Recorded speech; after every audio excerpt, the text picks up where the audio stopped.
बरगद का पेड़। बरगद का पेड़ भाग 2।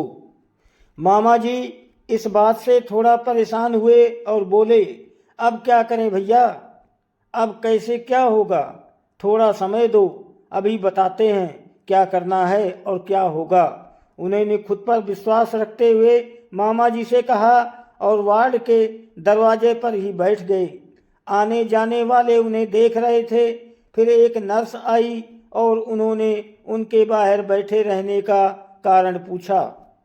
उन्होंने बिना झिझक के जवाब दिया, अंदर आज़ाद साहब बैठे हैं न, और हम नौकर आदमी उनके बराबर बैठे अच्छा नहीं लगता। नर्स ने उन्हें वैसे ही रहने दिया और दोबारा नहीं टोका।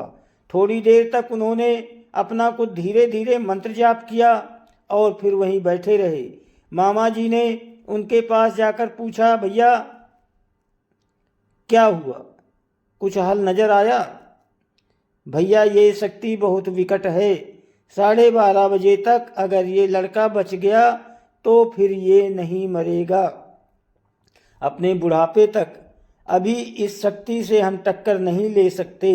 ये इसका वक्त चल रहा है जिसमें ये बहुत ज़्यादा ताकतवर है। ये हमको अंदर नहीं घुसने दे रहा है ना, हम भी इसे बाहर नहीं निकलने देंगे। हम भी नहीं डेरा जमाए रहेंगे, देखें कितने खेल दिखाता है।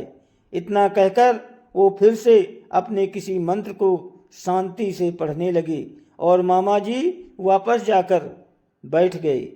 समय 10 बज रहे थे। अब सबको इंतजार था तो सिर्फ 12:30 बजे का समय के कटने का। सब अपने अपने तरीके से भगवान से प्रार्थना कर रहे थे और मन्नी चाचा बाहर वैसे ही बैठे थे। कभी अपने थैले से कुछ निकालकर मंत्र पढ़ते तो कभी कोई वस्तु मंत्र पढ़कर अंदर वार्ड में फेंक देते।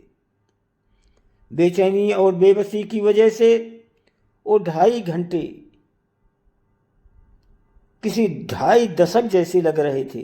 दादाजी को डॉक्टरों पर यकीन था मगर मामा जी को मन्नी चाचा पर, क्योंकि मामा जी ये बात मान चुके थे कि जब डॉक्टर भी परेशान हो जाएं और सारी रिपोर्ट भी नॉर्मल हो जाएं तो तंत्र मंत्र का सहारा भी बहुत बड़ा योगदान देता है।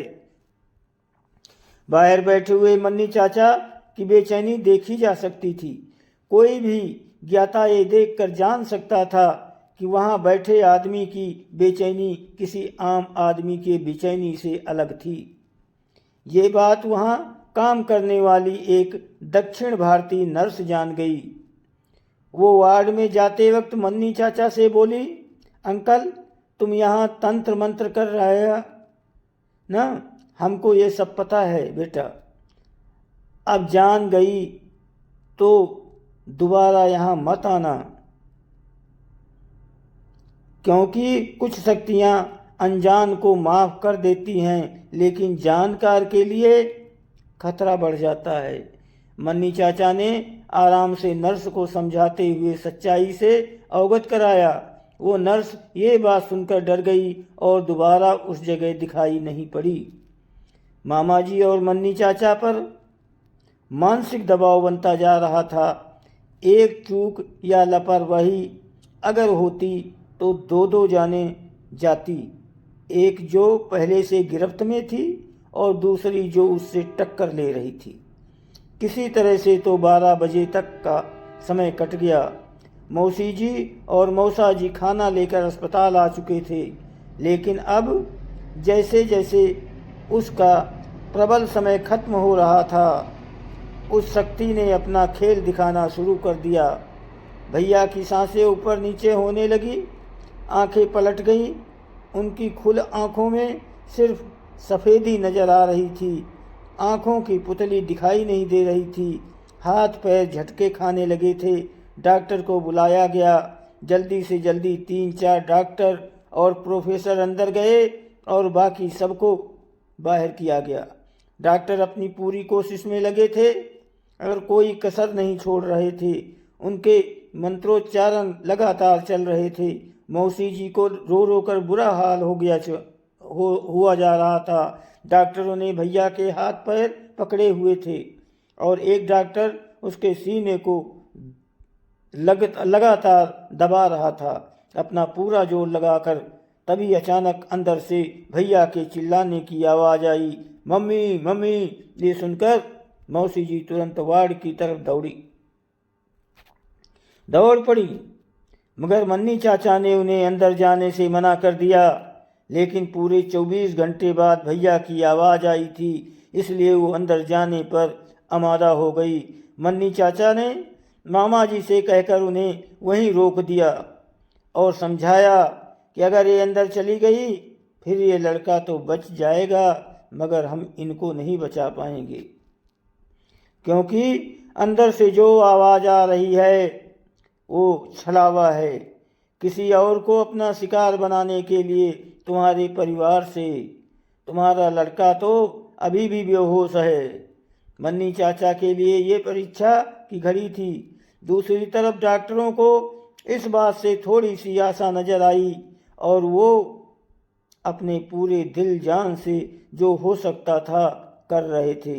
उन्हें लगा कि अगर ये लड़का घर वालों को बुला रहा है तो ये ठीक होने की कगार पर है और इसे कोई मानसिक चोट भी नहीं है। थोड़ी देर तक उनका ये सारा ट्रीटमेंट चलता रहा। उसके बाद भैया को ऑक्सीजन लगाकर बेहोशी में ही छोड़कर सारे डॉक्टर बाहर आ गए। दादाजी से कहा कि अजय ने अपनी याददाश्त खोई नहीं है, इसका मतलब है कि ये अब दोबारा होश आने तक शायद सब ठीक हो जाएगा। फिलहाल वो जितनी देर सोता है उसे सोने दें, बिल्कुल भी डिस्टर्ब ना होने दें। दादाजी ने डॉक्टर का धन्यवाद किया। समय 12:25 हुए थे। अभी 5 मिनट तक मन्नी चाचा की परीक्षा और बाकी थी। मन्नी चाचा ने किसी को भी 5 मिनट के लिए अंदर नहीं जाने दिया। अपने थैले से कुछ राख यानी भस्म निकाली और फेंक दी। फिर न जाने किससे वार्ड के अंदर देखते हुए धीरे धीरे बात कर रहे थे, जैसे कि अंदर कोई खड़ा हो। अगले 5 मिनट तक वो कुछ बात सी करते रहे। इसके बाद जैसे ही 12:30 बजे के आंकड़े को घड़ी ने छुआ, उन्हें वार्ड के अंदर लपक के कुछ पकड़ा, जैसे कि कोई साधारण इंसान परेशान करती हुई मक्खी को पकड़ लेता है। उसके बाद अपने थैले से कुछ मैले धागे जैसा निकाल और मंत्र पढ़ते हुए अपने हाथ पर बांध लिया और मामा जी से सबको लेकर अंदर जाने को कहा और खुद बाहर चले गए और कह दिया कि कोई भी मेरे पीछे ना आए, खासकर इस खानदान का। उन्होंने दादाजी की तरफ इशारा करते हुए कहा। उनके ये बात सुनने के बाद सब सीधा वार्ड की तरफ दौड़ पड़े अपने बेसुध बेटे को देखने के लिए। सबके दिल में अब एक आशा थी, मगर किसी आशंका ने अभी भी सबके चेहरे के ऊपर छाया डाल रखी थी। सब बैठे सिर्फ भैया के होश में आने का इंतजार कर रहे थे।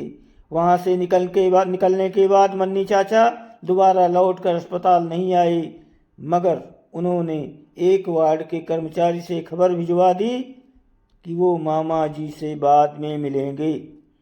शाम तक भैया को होश आ गया और वो एकदम नॉर्मल हो गए, बस थोड़ी सी कमजोरी बता रहे थे। सबको पहचाना भी, खाना भी आराम से खाया और जब उनसे ये पूछा गया कि उन्हें हुआ क्या था तो वो सिर्फ इतना ही कहते कि मैं साइकिल से गिर गया था। इसके आगे उन्हें कुछ याद नहीं था। फिर वो घर जाने की जिद करने लगे।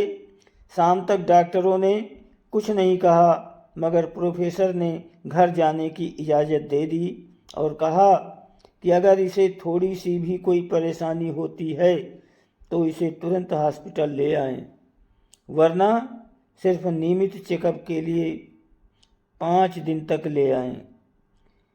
वैसा ही किया गया और भैया 1 हफ्ते के अंदर एकदम ठीक हो गए। उधर जब मामा जी मन्नी चाचा के पास पहुँचे तो उन्होंने सारी बातें मामा जी से बताई, जो इस प्रकार थी। मेडियल के मैदान में एक बरगद का पेड़ है, यही कोई 250 साल पुराना होगा।